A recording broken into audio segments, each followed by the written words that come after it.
Okay. Hello, my midterm students, the week before spring break. So let's get through chapter 11, which is the urinary system. And I will be through with you guys tonight, and then you can go enjoy your spring break.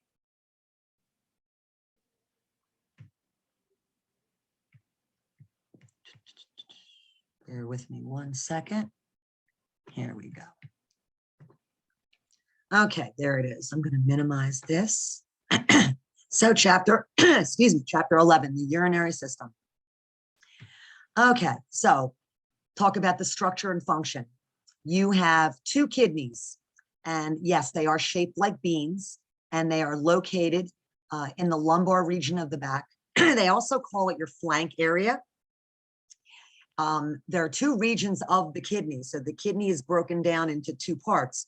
The renal cortex is the outside part, and the renal medulla is the inside part, right? And if you're looking at this picture, you can see the 2 kidneys. Each kidney has a renal pelvis with a ureter that goes down to the urinary bladder. And then the bladder is where urine is stored. And then the urethra, which is where urine exits the body. Okay, so the ureters, like I said, they're vessels that carry urine from the kidneys to the bladder. And the bladder is just a reservoir. It's just like a holding tank for urine, okay? The urethra is the tube that carries the urine from the bladder to outside the body, and that's called either urination or voiding. Older folks, you might hear them say passing water, which I always found funny. Okay, inside the kidney, and I'm just going to kind of blow through this pretty quickly. So the nephron is the smallest functioning unit of the kidney. So the kidneys do a lot of things. They filter the blood. There's a portal system that blood enters and goes through the kidneys, and the kidneys filter toxins out. Your kidneys manage fluid balance in your body. They manage electrolytes in your body, like potassium and sodium and calcium and magnesium. They manage acid-base balance. They do it with the lungs. So the kidneys are in charge of the bicarbonate to keep the serum, your blood pH, between 7.35 and 7.45. Your kidneys also make something called erythropoietin, and erythropoietin is sent to your bone marrow so that your bone marrow can make red blood cells. Okay, I'm not going to get into the renal corpuscle, where urine gets actually formed. Don't need to know all that just yet. This is far too specific. So we're going to skip through this, but let's talk about the actual words for the urinary system. When we're talking about the kidney, we're talking about nephro, or we can also say reno, not like Reno, Nevada, like renal. Okay, the renal pelvis, believe it or not, is pyelo. The ureter, that's actually a tongue twister. And believe it or not, when we talk about the bladder, the urinary bladder, cysto. So if you have a bladder infection, a UTI, you have cystitis. Okay. There's also another term, vesico, not as commonly used, but it is a term for the bladder. Okay. The urethra, again, that's the thing that goes from the bladder to where you pass urine. That is urethro. The meatus, urinary meatus, is the opening on your body that the urine comes out through. Oops, so meato. The glomerulus, glomerulo,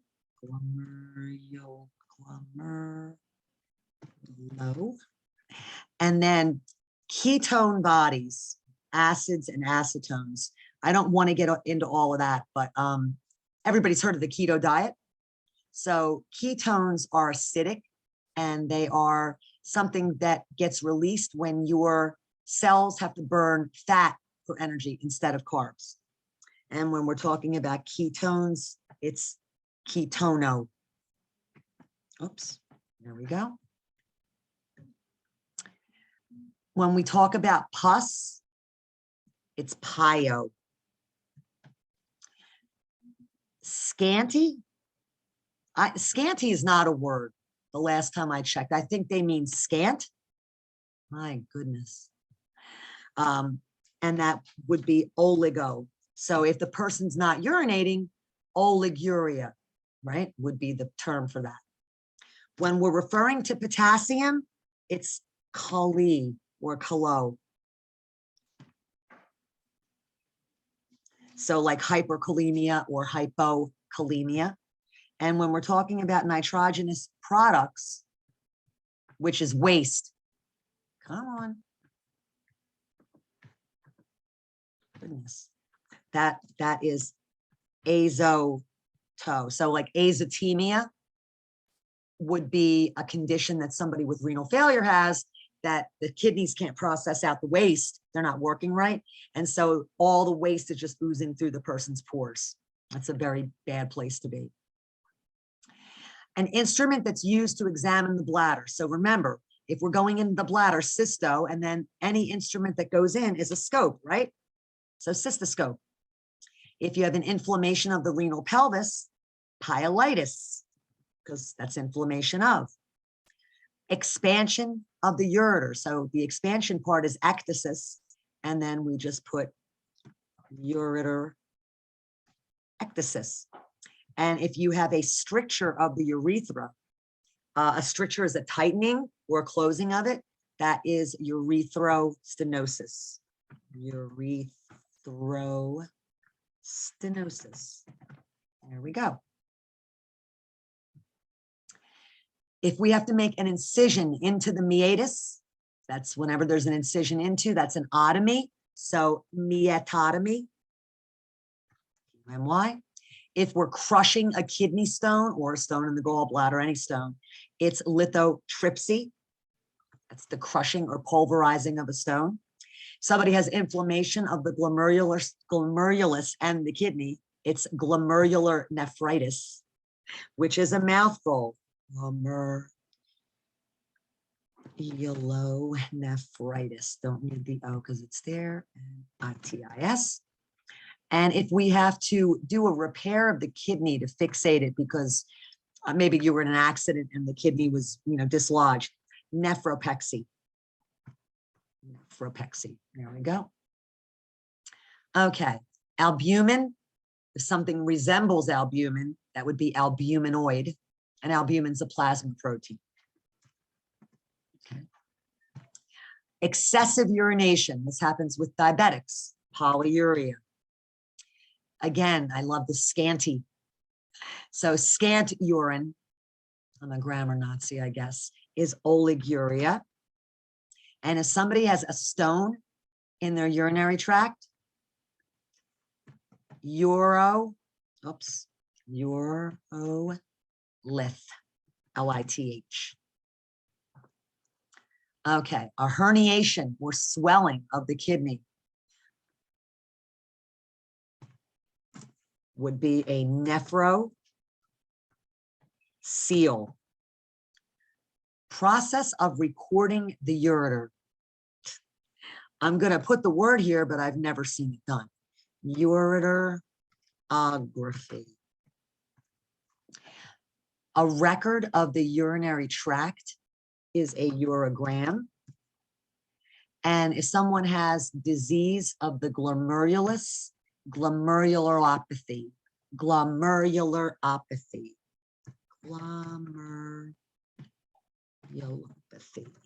There we go. Okay. Somebody's got disease of the renal pelvis. That's the part that attaches to the ureter. That is, pyelopathy, actually. If you have a tumor in your kidney, it's a nephroma. If there's blood in your urine, that is hematuria. And if you have pus in your urine, put that there, that is pyuria.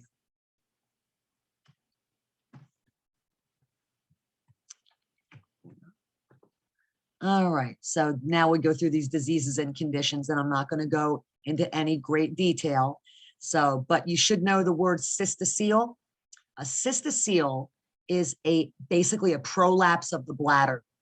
Can sometimes happen to women that have had a lot of children, where the bladder, the muscles at the floor, the pelvic floor get weak, and the bladder can actually kind of fall through the vagina. When you see that for the first time as a nurse, you're like, wow. There are the signs and symptoms. You can feel free to read through that, but just know that a cystocele is a prolapse of the bladder. All right, let's see. Renal disease. So it used to be called end-stage renal disease. It's actually called CKD now, chronic kidney disease. There are 5 stages. Stage 5 means that you either go to dialysis because your kidneys are not working, or you go to dialysis and wait for a new kidney if you are lucky enough to get one, or you sign up for hospice. With CKD stage 5 or end-stage renal disease, kidneys just can't function anymore. They're functioning either at 10% or less, and people get a toxic buildup of urea, which is nitrogenous waste, and creatinine in the blood. They have to have dialysis or a transplant, or they will not live. And so the signs and symptoms are oliguria, scant urine, and then eventually no urine, loss of appetite, bone pain, pruritus. They will be itchy, itchy, itchy, itchy, itchy because of the toxins oozing through their pores. Confusion, difficulty concentrating. They have to go to either hemodialysis or peritoneal dialysis. Let's move on. Urolithiasis means the person has stones, also known as calculi, in some part of their urinary tract. So when we say UTI, urinary tract infection, we usually mean cystitis, a bladder infection. But a UTI can be anywhere in the urinary tract, and that is the kidneys, the ureters, the bladder, and the urethra. Urolithiasis means that there's a stone. Usually they start in the kidneys, and they usually arise from certain dietary things. Calcium oxalate stones are the most common. Uric acid, I think, are the second most common. And they come from, dietary excesses and those kinds of things. And they run in families too. Kidney stones are very painful. When the stone moves, the patient will have this horrible, horrible, intense pain that comes and goes. Okay. They can also have things like nausea, vomiting, chills, fever, blood in their urine, hematuria, abdominal distension. The only thing that we can do, if it's small enough for them to pass, then we're just going to force fluids and wait for them to pass it. If it's big and it won't pass on its own, then we can either surgically excise it, which is a lithotomy, or this is one of the most common things, is extracorporeal shockwave lithotripsy, ESWL, which is where we use sound waves to kind of pulverize the stone and make the one big stone into a bunch of teeny tiny ones that will be able to pass on their own. If it's at all possible, we have the patient strain their urine so we can send the stones when they do pass to the lab to find out what they're made of, so we can hopefully help the patient prevent getting them again. Okay. Hydronephrosis. Hydro is water or fluid. Nephrosis, nephro meaning of the kidney, and a problem with it, nephrosis. It is a backup of urine that actually distends the renal pelvis and the kidney. Person could have a stone in the ureter, and the kidney's still making urine, but it can't go anywhere. So it starts to get bulging and huge like this. Sometimes they need surgery. Sometimes they can even lose that kidney. It's usually just one side, just one kidney, unilateral. Signs and symptoms are urinary tract infection symptoms, back pain, abdominal pain, nausea, vomiting, no urine, blood in the urine. And the treatment is, well, if something's obstructing it, get it out. We can put a catheter in for immediate relief, pain meds, and surgery. Let's see what we've got next. So if we say the word catheterization, what we mean is we're putting a small tube somewhere. So a small tube, into, and they call it a hollow organ, to either introduce or remove fluid. So we can put a catheter into the urethra to empty the bladder.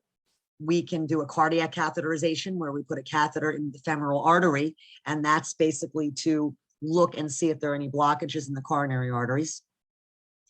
Electrolytes. Electrolytes are substances that you have in your body that you need. They carry an electrical charge.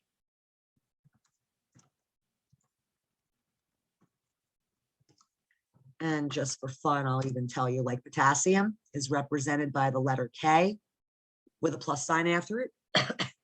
You also have calcium, you have magnesium, and then you have sodium.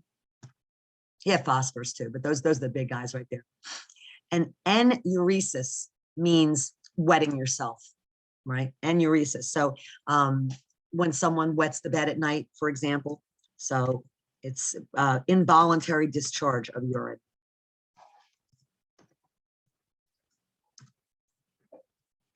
Okay. Filtrate. So a filtrate, that's the fluid that goes through the kidney to start forming urine. Fluid in kidney that forms urine.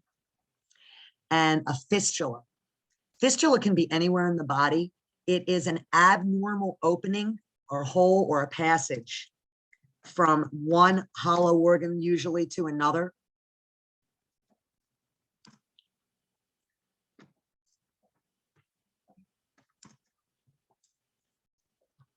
The best example I can give you of this is when somebody has Crohn's disease.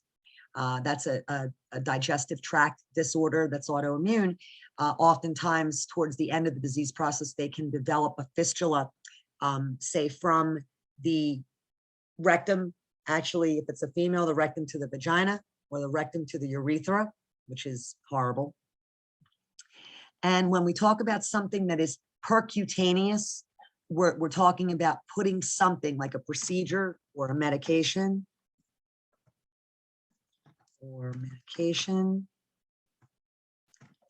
that goes through,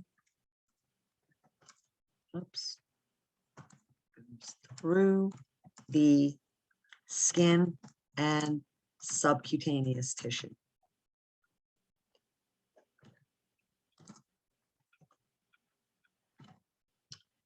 Okay. And now the different procedures. So catheterization, again, I talked about that already, where we're putting a tube into the bladder. And it's usually used because of urinary retention. Hemodialysis, hemo means blood. Dialysis, the machine is a dialyzer. It filters the patient's blood, so it acts as the kidney when the patient's kidneys are no longer working. Peritoneal dialysis is where we use the patient's peritoneal cavity as a permeable membrane. That's really very taxing. The patient is basically doing this all night, every night. Extracorporeal shockwave lithotripsy, which we talked about for stones. And this is really kind of what it looks like. There's a shockwave generator under here with a column filled with water. And we're looking at, usually with ultrasound or x-ray, we're looking to see where the stone is. And we're checking their heart to make sure that they can handle the shock waves. And we're actually hitting the stone with this shock wave to pulverize it so that it breaks up and it can travel. Renal transplant is where we have to donate a kidney to someone whose kidney is no longer functioning. And we usually don't take the other kidney out unless it's really infected or something. That's a fun fact. Okay, let's see what else we've got. Bladder scan, nursing homes use these a lot. It's an ultrasound, basically, to estimate the amount of urine that's in the bladder. It's not invasive. There's really nothing to do except put a little gel on the transducer and run it around over the bladder area and look on the screen. Ureteral stent placement. So a stent is a little hollow tube to open something up. If the patient's got some kind of an obstruction, then we can put a stent in the ureter to open it up. Percutaneous nephrostomy, or a nephrostomy tube, is where we basically, through the skin, through the back, put a tube right directly into the kidney to drain urine. Oftentimes you'll see this with cancer, bladder cancer, the urine will drain right from the kidney into this catheter bag. Cystoscopy, we're putting a scope into the urethra and in the bladder, looking for something, usually cancer or some kind of a growth. Blood urea nitrogen, that's waste, nitrogenous waste. It's indicative of kidney function if you're looking at someone's labs. And here we go, we're almost done. A visual examination of the bladder is cystoscopy. The process of recording, like radiography, the bladder and the urethra is cystourethography. Cystourethography. It's a mouthful. And if we're doing a surgical repair of the renal pelvis, it is a pyeloplasty. Almost done. An instrument that's used to examine the urethra, urethroskop. Okay.